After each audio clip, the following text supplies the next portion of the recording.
Now, I know we were just talking... Oh, interesting. Quick Yumi ban comes out, and that is probably after seeing yesterday's match.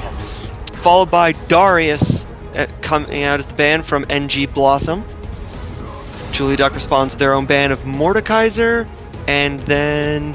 Team's moving really quickly here, not giving us too much time to look at an individual character without missing another one.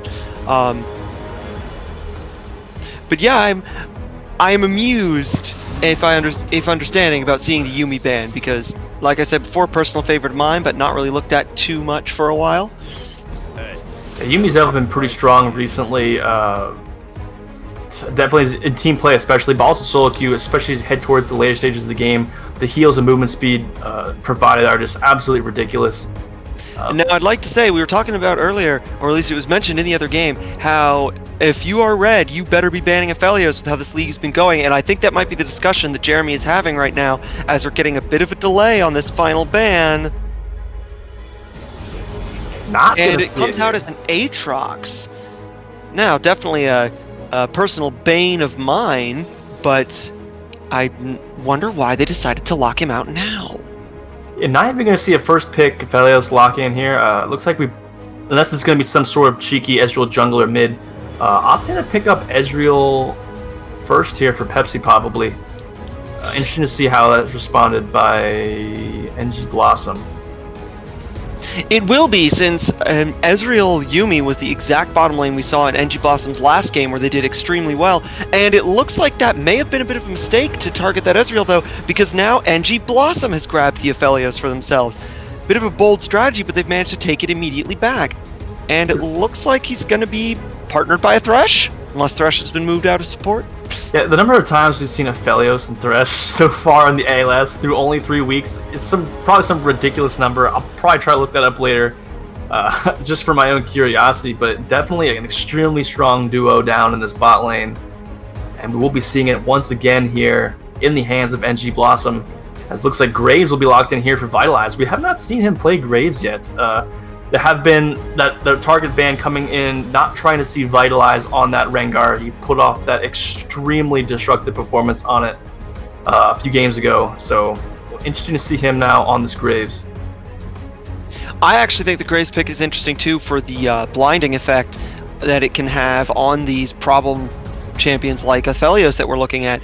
Proper land on that can render Aphelios kind of useless for a little while. And I also like the Lulu they picked up. Response by NG Blossom is to take a Hecarim going into the next phase of bans, and Hecarim is definitely a jungle that can catch up if you don't have a lot of mobility, and Ezreal's the only person with innate mobility. Lulu has her W, but that you kind of need to use for crowd control sometimes, and it can be given to the team, of course, but I don't know if even Lulu's W can get you away from charging Hecarim. Yeah, Hecarim, definitely, we've been seeing a little bit more of Hecarim recently since the Ghost buffs have come through. Now, I believe we saw Hecarim played yesterday, I don't remember what team it was, but did not opt to take Ghost on the champion. Be interesting to see what Exasperated opts to take Summoner spell-wise in this game, but we do see a couple more bans coming through now as the Syndra ban and Vladimir ban have been taken off the table. NG Blossom says no messing with Blood on their watch. No Aatrox, no Vladimir. Blood's off the table. Yeah, I really liked specifically the first two bans we did see. I didn't get too much time to touch on it earlier, but the Darius and Rengar bans, quite good target bans on Yeas and Vitalize, getting them off those champions. As we do see the final ban coming in here as Echo. Probably the mid laner and top laner have not been picked yet on the side of JuliaDuck.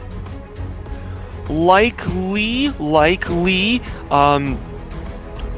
Speaking of lanes, though, looks like we might be settling on in... Oh, nope. Changing up to Gangplank. Now, Gangplank, as it is get locked in. Yeah, we've seen Jeremy flip with some absolutely destructive performances on this champion. So it is Catinator on that comfortable Aphelios pick. We've seen him play so well as Jeremy flip now with his Gangplank. Definitely some strong comfort picks in the hands of NG Blossom. And sometimes that can make the difference. And, ooh, Kled coming out from JuliaDuck. Now, Kled is a bit of an odd duck of a champion. Excuse my tendency toward terrible puns. And also a Silas. Now, Interesting. Got a couple engage tools there with Kled's ultimate and Silas's hook. Got some poke from Ezreal. Pretty well-rounded team all around. Maybe a little low on magic damage, arguably. Oh, what am I talking about? Silas's magic. Excuse me. I'm wrong. yeah, but speaking of magic damage, a little. Oh, maybe not. Going to switch to Cassiopeia potentially. So we will not be seeing the Kassadin matching that AP, as probably Pre-6 especially does not want to see Silas getting on top of his face. But interesting to note is that the Kled pick, I'm not sure about the specific matchup Kled into Gangplank. I know Gangplank does have the range advantage, but I like the Kled pick here probably because Kled's super good early. Gonna try to maybe punish this Gangplank pick early on if possible. Get him behind, not let him scale up super quickly into that late game monster that he can become. Yeah, there are actually two interesting things I can think of with Kled versus Gangplank. So Gangplank may have somewhat of a range advantage because he's got the parlay and the kegs. However, Kled being resourceless and having that hook, the bear trap on a rope basically, that he can throw out, can actually become a weirdly large amount of poke. And because it doesn't do any kind of innate CC while attached, I'm not sure Gangplank can remove it with his W before he gets pulled. It definitely should be interesting to keep the eye up there. Not 100% sure how that will be played out, but it seems like, at least to me, probably that Kled would have an opportunity super early on in the lane to grab a lead and then use that lead to maintain the advantage up there. Also, interesting thing to keep an eye on was that Black Oreo Cookies will be playing Cassiopeia here in this mid lane, and I believe that was a potential counter pick as it was locked in last into the Silas, as the Miasma does a pretty good job of crippling Silas's kit, as those dashes and movements are a pretty huge part of his playstyle. So interesting to see that come through, especially with this Hecarim in the jungle. If another day Z ends up being pushed up a little bit too far, and Hecarim Exasperate can slide in behind him on this Hecarim, throw that Miasma down, and Silas is going to be stranded out there.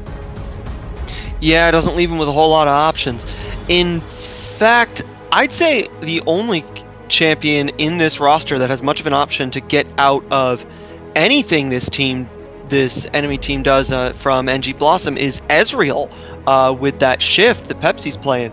So, I mean, if they get caught in the wrong position, Hecarim behind them, Gangplank's ult coming down, blocking their escape, the Miasma, etc., really the only person who can do anything but flash is Ezreal. Lulu can help you get out of position if you haven't been CC'd yet, but unless we see some cleanses coming in, movement speed only does so much if you got a slow on you too. Yeah, for sure.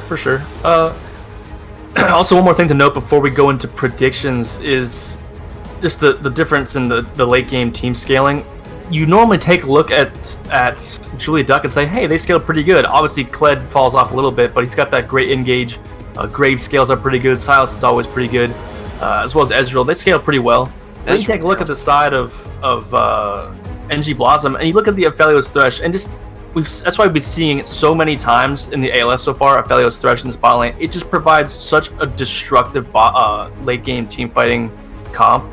Just insane amounts of damage coming out from Aphelios. Great peel from Thresh. Great utility with hooks, and it just makes it so hard for teams to really play into late game scenarios with these team fights around objectives, especially.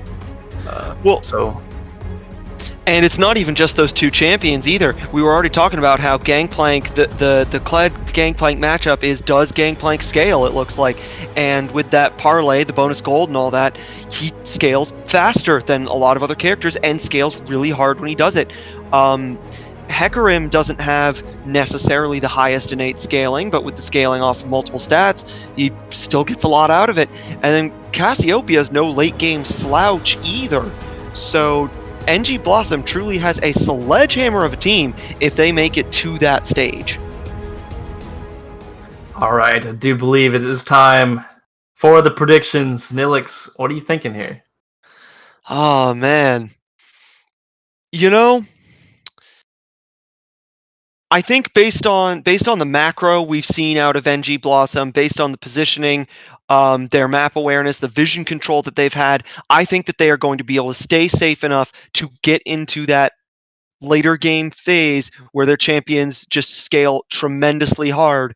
And I think we're going to see the game get to that stage, and they are going to, if not win, be extremely difficult to stop.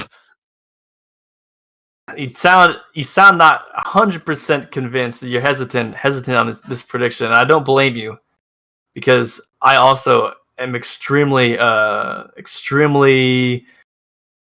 trepidatious here with my prediction. Both of these teams, I believe, have extremely explosive potential, and both of these comps have their openings. But if I got to pick, since the game is about to start, I'm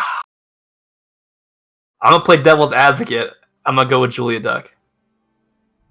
I think Gonna spare NG Blossom the caster curse, huh? this is super close though. It really is. Like I'd say it's like 55% chance. I'd give 55% odds to JuliaDuck. It's super close. Both of these teams are very strong. And yeah, at the end of the day, like we were saying, it all comes down to what actually shakes out on the Rift. Speaking of shaking out options, we are seeing that ghost on Exasperated that you were talking about, that buffed ghost on Hecarim, and it looks like we are also seeing a quick roll for an engage, but they are standing on top of a ward in that dot bush. Never mind.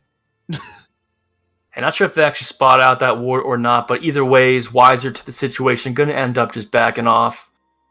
Going to protect the opposite side of their jungle just in case any sort of cheeky invades were to happen. Yeah, that is the risk when you send everyone to one place, is that you're not covering part of the map. Doesn't look like we're seeing too much extreme pressure anymore, not after the called off 5-man invade. Seems like everyone's pretty much just waiting for minions to get in, waiting for the map to decide that it is time to go. Yeah, we did see Exasperated get down that nice early ward in that dot bush in the upper river, able to get that early recall off, grab the sweeping lens, and head back down towards his blue buff just before it spawns in here.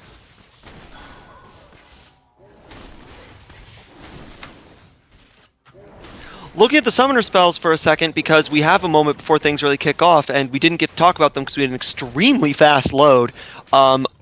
Other than the ghost on Hecarim, things look pretty normal. We got an ignite on Silas, so looking for some early kills there. And we do also have the ignite on Thresh, so 1 ignite per team, it looks like. No cleanses, surprisingly, with how we were talking about how powerful that was, and with the lack of hard escapes on most of JuliaDuck, I actually thought we might see a cleanse to assist that Lulu W. Yeah, also seeing that TP coming in for the Ezreal, pretty standard, but gonna be able to match the lack of TP coming in through from another day in this mid lane, as he did take ignite. Speaking of that bot lane, XD me looking for those hooks early, not quite landing it, getting a bit of a field goal between the two opponents, but basic skirmishing happening here. Some poke coming down from Cassiopeia onto Silas in the mid lane. Black Oreo Cookies trying to use that innate range advantage. But actually, mid lane looks like it might turn into a bit more than that as Silas gets caught out. Oh, flashes the jump from Hecarim, though. That was excellent timing, but it may not be enough to get him out if they can land one more range skill. No, nothing doing. That's how you save a life. Yeah, great flash there, time from another day Z. When you're playing Hecarim, you definitely gotta be super careful when coming in for those ganks to try to bait out that flash when you're charging at somebody, but probably just decided he was going to try to see if he could get there in time and play a little game of chicken there with another DayZ, but ended up not working out for him this time. Looks like he might be coming back for round 2, though, as he's circling around the back of the tower. There goes the charge. It's dodged again by Silas's dash. Stunned to the tower, and he turns into a kill. Another DayZ says, no, you are not camping my lane. I'm camping your lane. Give me those buffs. Vitalized comes in, picks off Black Oreo Cookies. Ouch. Yeah, and Flash was down there on Black Oreo Cookies because of that not quite being able to pick up another DayZ earlier in that it's little lane skirmishes here, but really good job from another DayZ and Vitalized to pick up these first 2 kills of the game. Well played. Yeah. And it was honestly not a terrible idea from Exasperated to try to come in for that Not at all. gank. But again, you just gotta be ready for the outmaneuvering coming in from the Silas. Wasn't quite expecting that outplay, but The reactions though on that, it's not like he had any advanced vision in there. He just felt it coming. That was practically frame perfect for him to actually just get out of that so perfectly. But it looks like Exasperated is not done. He wants these early kills. Charge comes into the bot lane as he closes in on Pepsi, who gets out of it just barely, lands on Lulu, and we have 2 engages going on simultaneously here. Revitalize doesn't manage to pick anything up. Neither does Vitalize. Oh, I think I just mixed names up. Exasperated, yes. Doesn't manage to pick anything up. Neither does Vitalize, as both the top and bottom lane simultaneous ganks go off with just some minor health trades. yeah, definitely some super aggressive early jungling coming in from Exasperated, as you do want to see as a Hecarim player. But great job from both Another Day Z and Pepsi to use their mobility to kind of evade the dashing horse running at them. So good job so far from JuliaDuck to kind of just stay safe in these lanes despite the early jungle pressure. It really is. That's going to be getting that kind of thing to not work out is great. Hecarim's wasting time the entire time he's down there effectively. I mean, if he's not burning flashes or getting kills, he's kind of not achieving much at all.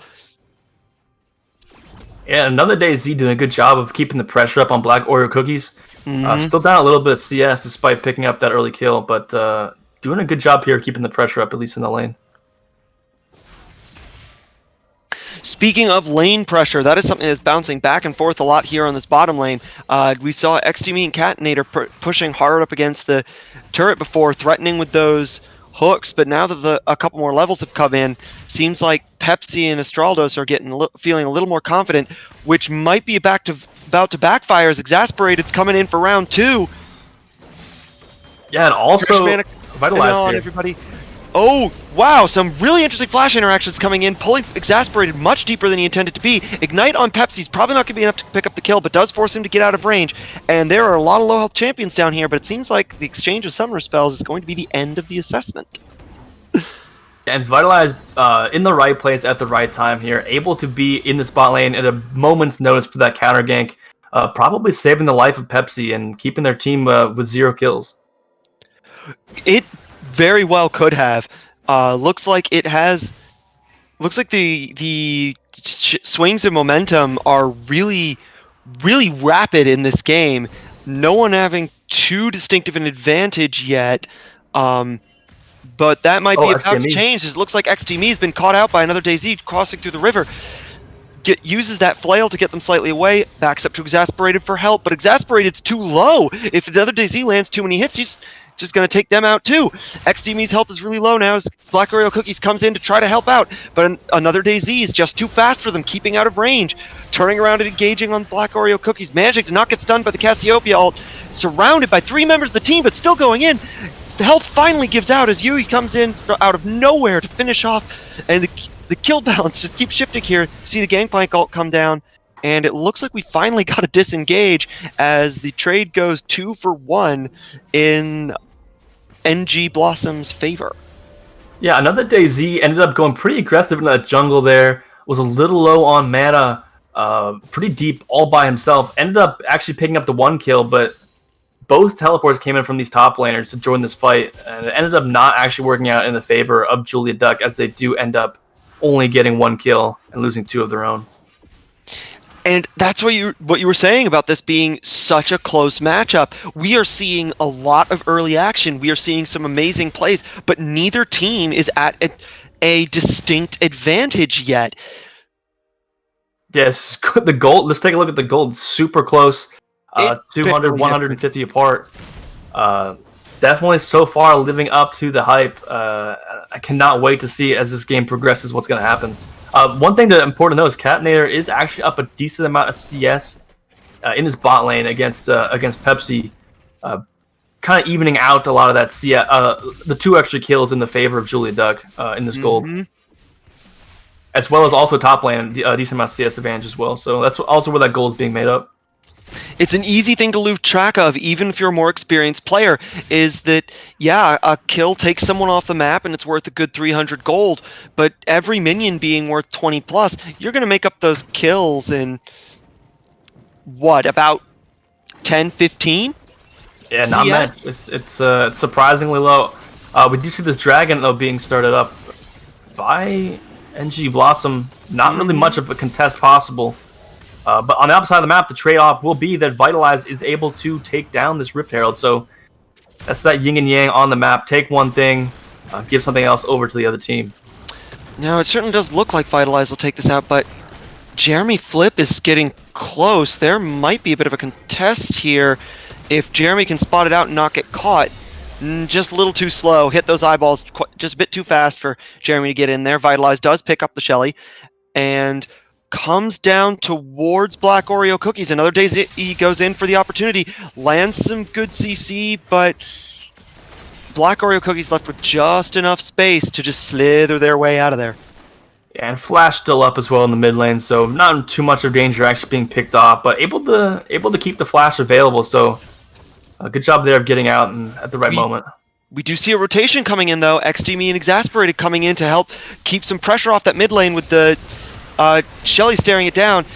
Oh, there's Exasperated's charge. Two kills down already, and another DayZ's gonna hit the death count too. Another 2-for-1 trade in the favor of NG Blossom. Yeah, it was a really good rotation by them to come up and catch kind of JuliaDuck off guard. They were really not ready for that. Probably would have ultimately ended up in just a 2-0 situation there for NG Blossom, but pretty good outplay, honestly, by Vitalize and another DayZ there to pick up the Cassiopeia. Yeah, the mechanical play was excellent, and the pressure to try to get that opening to use the Rift Herald, that's exactly what you want to do. You want to get that thing out. You want to get value from it, especially when there's plates, and it means that much more gold. But speaking of pressure, Exasperated hanging out in the bot lane some more.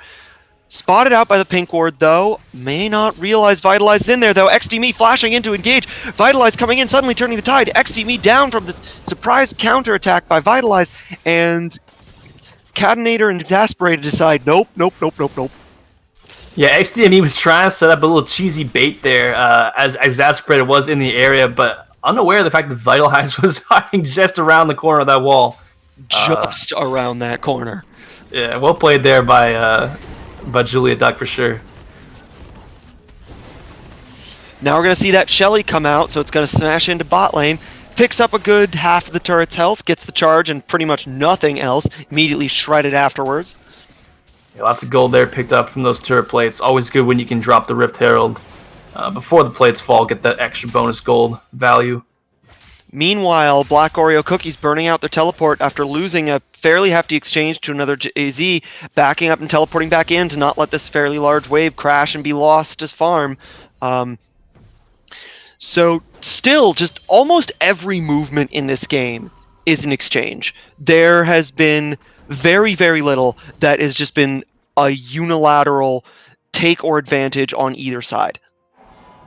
Yeah, and honestly, the result in that would be the gold deficit being within 100, so... Which is pretty cool at almost 13 minutes to have effectively no deficit. 100 gold, what? That's a long sword? I mean... Less. It's less. It's basically virtually nothing. Definitely quite an even game state here.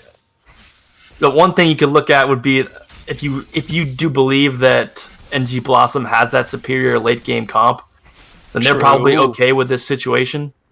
But yeah, holding even doesn't always necessarily mean you are actually in the same position. But if JuliaDuck plays it right, their comp can compete in the late game as well, in my opinion. So it's really not like a huge deal. Speaking of competing, Black Oreo Cookies getting caught up by a quick chain from Silas as Revitalize comes in, landing the stun on both of them, delaying their inevitable death. And I say inevitable because of that true shot barrage. Pepsi seeing it coming a mile away, literally, and picking up that kill with their ultimate. Whew, that does not feel good if you are Black Oreo Cookies. But at the same time, here comes XDMe trying to turn it into something still, juggling people back and forth with all the bobbles between XDMe and Hecarim.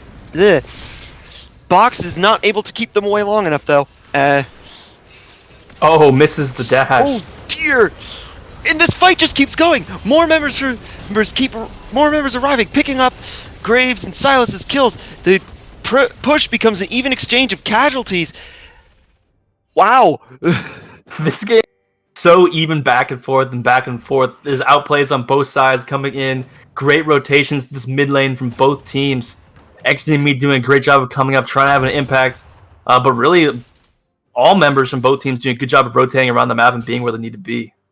They sure outplayed my mouth there for a minute.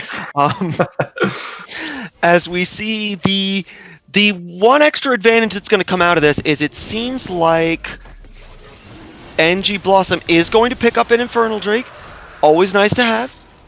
And that's that second Drake of the game stacking up as well. Will be an Air Soul in this match. So if NG Blossom's able to pick that up, we'll be getting that increased movement speed on their ultimates, on the cast of their ultimates rather. You know, Cloud Drake was always considered like the weakest dragon to get. I always quite liked it. The ability to be where you need to be, whether it's in a fight or on the map, can be everything, as we've seen in this entire game. The macro of both of these teams has been amazing, and almost every move has been responded to in some degree or another.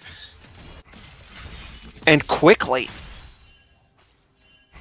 Now mid lane, we do see lots of members here from NG Blossom hovering around. Not sure if anything's going to be able to be made out of this, but wave clear is not the absolute best on a Sylas. Gonna be able to chunk down a little bit of turret health. Does pop that proto belt though. Yeah, using his belt to help keep things a little cleaner around his tower.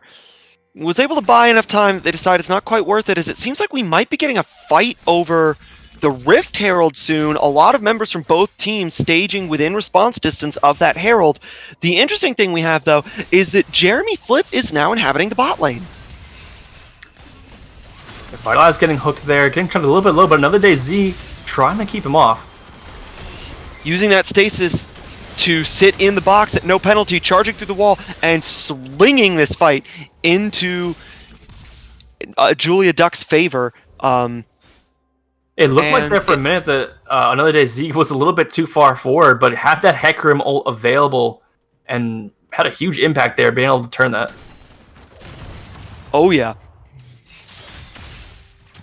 It's when you can have your own ultimates used against you, things get weird, and that's kind of what Sylas is banking on. Something we didn't talk about a lot is that Sylas can be a bit of a wild card in the later stages of a game, because any of those ults that you have that are awesome for late game team fights, well, your opponent might have it too. And really, more to that point, there's a lot of great ultimates able to be stolen. Hecarim ultimate, as we just saw, huge impact. Cassiopeia ultimate, huge impact. Threshbox, also great. Gangplank ult, also great. There's lots of great options here to be able to cycle through for Another Day Z. He pretty much does not have a losing option. The lowest direct impact in a single team fight, like literally everyone is there, we are all fighting, slugfest team fight, might be stealing Gangplank's ultimate, but if he steals that ultimate in a skirmish or toward the end of a fight and gets to use it a little later for its global utility, that's still really good. Also, Aphelios ultimate not quite as utilizing on other champions, but again, as the worst one in the game, other fours are pretty useful in most situations. You see both top laners now on this bot side matching up. Teleport advantage is in the favor of NG Blossom for the time being, as we do see potential sizing up around this Baron. Yeah, they're both teams really do not want the other to get this Rift Herald. Rift Herald, excuse me. No one's 20 minutes yet.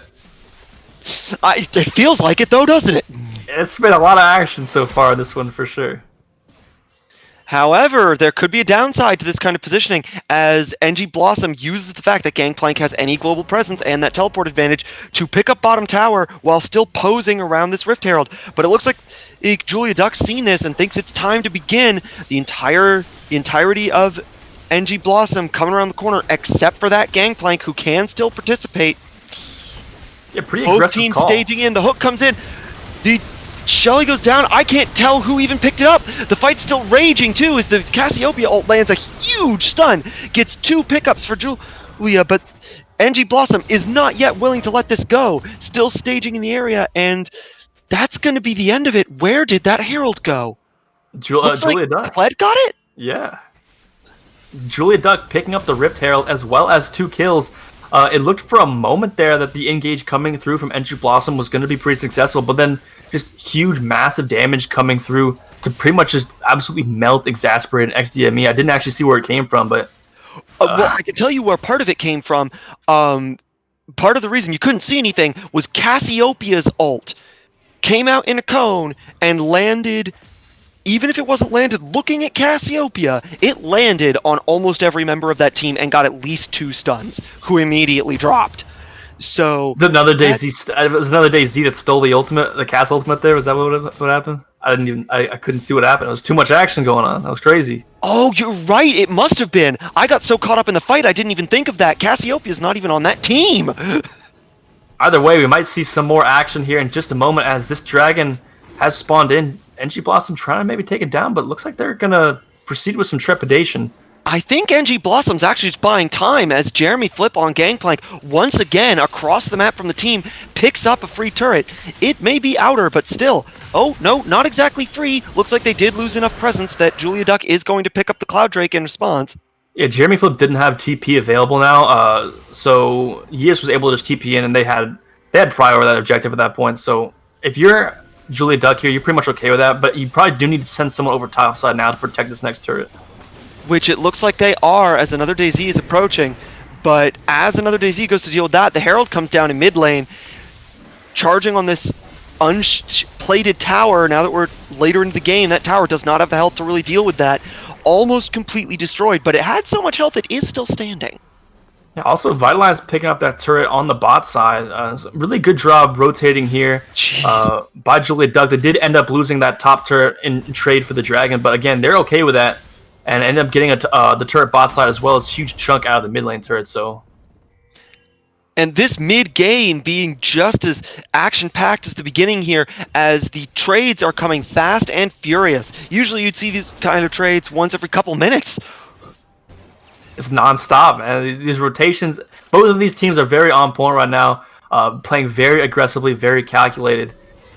Look at the goal. Look at the goal difference. 200, 300. Absolutely so close still. Yeah, in terms of team power, there is almost no difference here, except that we are hitting the point of that harder scaling. Uh-oh, maybe some members caught out mid lane, but not going to pull the trigger. Yeah, that Gangplank ultimate definitely caused a bit of a scare, and there are a couple low health bars as Cassiopeia goes back to pick up some more health. I don't know if they're going to be able to hold this turret. Now, it doesn't have that much health left, so you could argue that it's not that big of a loss. They're defending a very weak asset, but still, just they're not willing to give even that little inch. XDME getting poked ridiculously by the Graves and the Ezreal, though. Yeah, just to touch on your point once again about the items being in the pockets and scaling up now a little bit more on the side of NG Blossom. It is something we will be needing to keep an eye on here as we move into the later states of this mid-game. But also, if you're JuliaDuck, you really need to target this mid and top turret and get those taken down and get that extra gold in your team's pocket, because you're up 7 kills right now, but this gold is basically identical. If you can cash in a little bit of that objective gold and build a little bit of an advantage for yourself and try to really snowball a little bit more of a lead for yourself here before more of those items get into the pockets of NG Blossom. You're completely right, and on top of the gold difference, there's also just the map control. So a lot of times when you're looking at turrets, it's a health bar, it's gold and all that, but it's also free vision, free threat. Even if it's a tier 1 tower, it still does some damage. And right now, that control of the map is still slightly tilted in NG Blossom's favor. Now, we did just see part of it go down as Yu goes up on that Kled and decides, yeah, I'm just going to go and invest the 20 seconds to break this tower, but, you know, leaving them up can hurt you later. We're seeing pings and people hovering from JuliaDuck around this Baron. Bot wave is pushing, I believe, towards JuliaDuck, though, so Cassiopeia will not need to go down there and check that instantly. So it looks like not too much pressure on this Baron at this exact moment. Instead, they're just going to be hovering around this mid lane. XGME throwing out a hook, but just not quite anticipating where the other side's going to go. Ouch! Losing almost half of his health just from one true shot barrage. That's not how you want to start a fight, or a potential one anyway. But that's the pressure you get from having an Ezreal that certainly hasn't fallen behind. I mean, these teams, we've been talking so much about how even they are. Oh, Ezreal getting hooked, though. XGME going in, triggering the box, having to flash out of his own box, though, because of the damage coming out. Ultimate's flying every which direction. Pepsi picking up XGME at range. Exasperated, coming in a little bit late, but not too late to shut down Yui's, turning it into a one-for-one exchange. I actually didn't even see quite what happened to the Lulu there, but we are going to see Silas go down afterwards, and that is going to be a 3-for-1? Am I reading this wrong? 3-for-1. And Exasperated was a little bit late to that fight. He headed down to the bot river to pick up the scuttle, and it looked like JuliaDuck wasn't really ready or expecting him to join that fight there after it had kind of almost elapsed. And ended up catching out both Yis and picked up another DayZ after that as well. We have Pepsi here looking for the skill shot steal, but no, just too much pressure to be able to get in there. So not only is NG Blossom going to pick up that 3-for-1, they're also going to pick up the Baron, giving them suddenly a 2.3k gold advantage and the first significant lead of that type we have seen all game, on top of the first Baron buff coming out at only 25 minutes. JuliaDuck going down and picking up a Cloud Drake in exchange, still not giving anything for free, but... Yeah, good job there using that little window to pick that up. Oh, Astral Dose needs to be a little careful here. Problem. And nope, looks like the hook that lands onto Yui on Kled, they are able to, with Lulu's help, get out of there, lose just a little bit of health on Kled and Silas as the Baron push comes bearing down for this mid lane turret. Someone needs to rotate top, too. Yeah, I don't know if they have the luxury. There's so many people in this mid lane. They are considering sending Yui to deal with it, but at this point, the mid lane tier 2 turret's already gone down. Exasperated's heading that direction, too. This is the pressure. This is the pressure that you need to apply with Baron, and good lord, is NG Blossom applying it. It definitely using that superior range. Yeah, doing a good job of sieging down this turret with this Baron buff. This is definitely their time to start coming to this game. He's just saying, picking up those items. Felios now with Runon's and Affinity Edge completed. That is a fast inhibitor. This is actually starting to look bad if you're JuliaDuck. Like, you lose that fight, you lose the Baron, you're not happy about it, but we've already seen 3 turrets and an inhibitor in the first, 45 seconds of this Baron. This is starting to get ugly. If they really need to try to defend this second inhibitor as much as they possibly can, if this falls down, already at pretty much 6,000 gold deficit, as well as... That came out quickly. Yeah, Aphelios and Cassiopeia are going to be absolutely monstrous. Don't even forget about Gangplank. It's going to be difficult now for them to stop this push, especially... with these huge item spikes now in the hands of NG. Well, it's not even just the items. Look at the range pressure they're putting on. We're talking about the siege from the minions and Baron buff, but you've got that hook from Thresh. You've got Ezreal's Q and ultimate. You've even got Aphelios with his cannons, got some pretty decent range. NG Blossom is levering an advantage that I did not consider until now. They have amazing siege potential. Do you see... Oh, wait, Ezreal's on the other team. I'm telling you the wrong things. But we have a team fight going on. Why am I talking about my speech? Yui getting hooked into the middle of everything, dropping very, very quickly. Not without some loss of health on NG Blossom's side, but with the member advantage now. This is we're hitting do or die. We are hitting do or die very quickly for JuliaDuck as, oh dear, Silas drops down too to the range poke from Cassiopeia, leaving Black Oreo cookies on that Cassiopeia quite low, but still standing and able to help her team with the range support. Chewing through those Nexus turrets, they are not going to last much longer. XCMe landing another hook, sacrificing himself to deploy the box, but Exasperated taking one too many turret shots. Black Oreo Cookies looking dangerously low too. Jeremy Flip within a poke's distance of dying, but that's going to be an ace, and I don't think this Nexus can live that long. That's going to be the game for NG Blossom, and wow, that happened very, very quickly. This really just started all back from that fight where Exasperated left to take the Scuttle Crab and came back late and kind of caught JuliaDuck by surprise. Picked up 3 kills, took that Baron, and really just proceeded to siege down the base of JuliaDuck within just a few minutes. And it really was in just that one fight. Now, I did say something pretty wrong and start calling out Ezreal's range as a siege advantage that NG Blossom had when I was looking at the wrong side there. But even so, Cassiopeia's range is pretty good. You've still got that hook, Gangplank with the kegs and the ultimate. They still had the siege to leverage there, and I think they went in with that as a goal. I've got to believe they did. Maybe we can ask someone in a minute here if that was part of what they were considering. But as soon as they had any pressure where there was any lack of leverage or lack of confidence on JuliaDuck's side, they just exploited it for everything it was worth.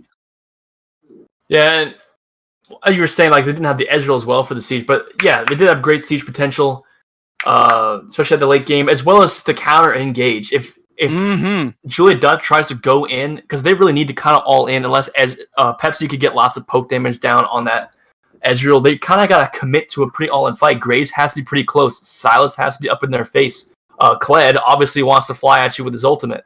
So you really got to be ready to go into a Cassiopeia, a Hecarim, a Thresh. There's lots of counter engage on the side of them, and if they're absolutely prepared for that, that really was the difficult part here for JuliaDuck trying to stop this siege of their base. And they certainly did turn it into something destructive and terrifying.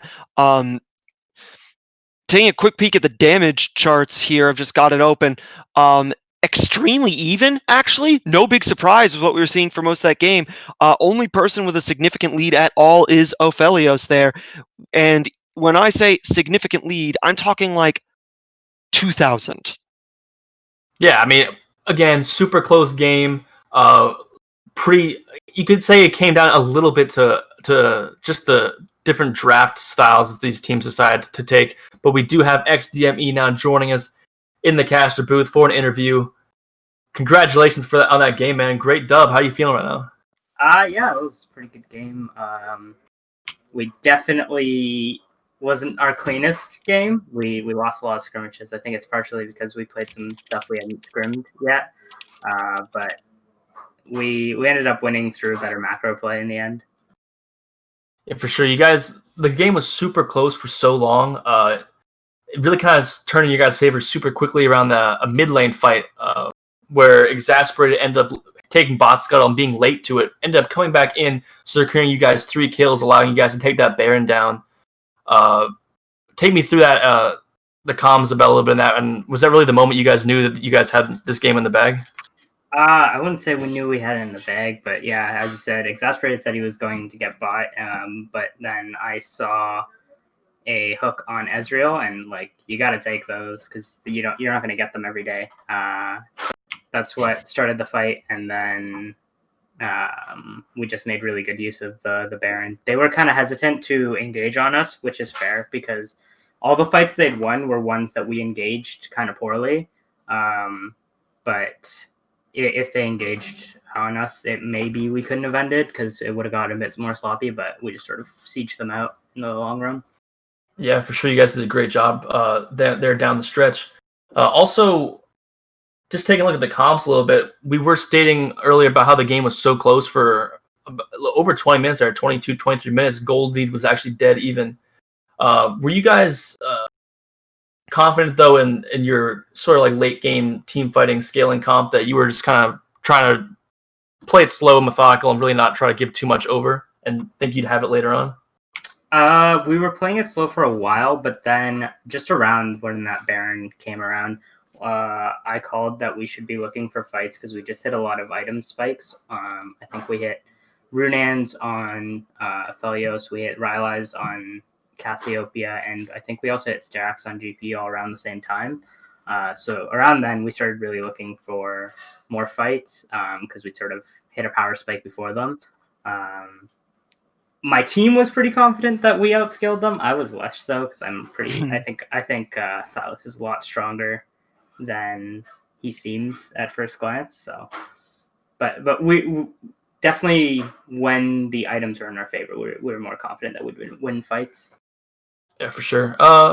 Also, while their record might not show it, as they now have a 2-3 record. At least in my personal opinion, I feel like JuliaDuck is one of the stronger teams in this league.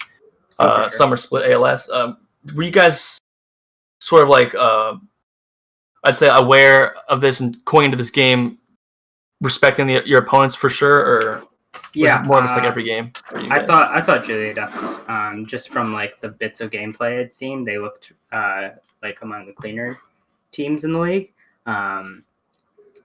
And they put a lot of good pressure. They won a lot of nice skirmishes. So I do think they're one of the stronger teams. Nilix, do you have any questions to add?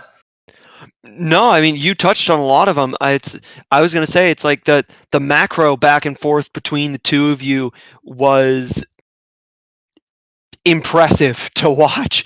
It was amazing how often on both sides, like, I said it a couple times, but there was almost nothing that went unresponded. What do you think might have been like the one, if you had to pick one, what would you pick as maybe one thing where it was like, oh shoot, they're there? Okay, we got to do something about this. I'm not sure if there was ever a time where like we didn't know roughly what they were doing. Fair enough. I think we had pretty good vision control this game, so we had an idea most of the time what we're doing. And as I said, like a lot of the plays we were dictating, it was sort of us engaging and them responding to the engage. So I think it was still on our tempo, even though maybe we were making mistakes while doing it. All right. Well, with this dub, you do move to a 6-0 record, sitting at the top of the standings for the summer split after 3 weeks. Congratulations on this dub, and thank you for joining us. Thank you.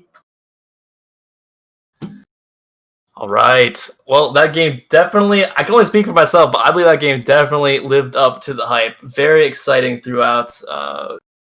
Very entertaining game. That was one that I'm glad I got to catch. And that I think is more of the kind of thing we're going to keep seeing as these seasons go on, as these teams refine themselves too, because that's the thing, your start of season and end of season are not always the same. Yeah, for sure. Teams definitely settle into playing with each other, especially some of the newer teams who have been playing together for a longer amount of time. Can't wait to see how it develops. As this has only been 3 weeks through the split, definitely still a lot of time to go. A lot of time for teams to shape up and work things out as we move into the rest of the split. But I do think this will conclude our coverage of the ALS for Week 3. VODs will be posted within about a day or so onto our YouTube channel, Ascendant League Series. Do make sure and check those out. Also want to thank everybody who dropped a subscription to the channel here in Week 3. Huge help. It helps us keep going, keep bringing great content for the league and for everybody else as well. So huge thanks to that. But yeah, we will be signing off here for Week 3. We'll be back next Saturday, 1 p.m. EST for Week 4 of the ALS Summer Split. I am Kinderspiel, signing off with my co-host Nilix. See y'all later.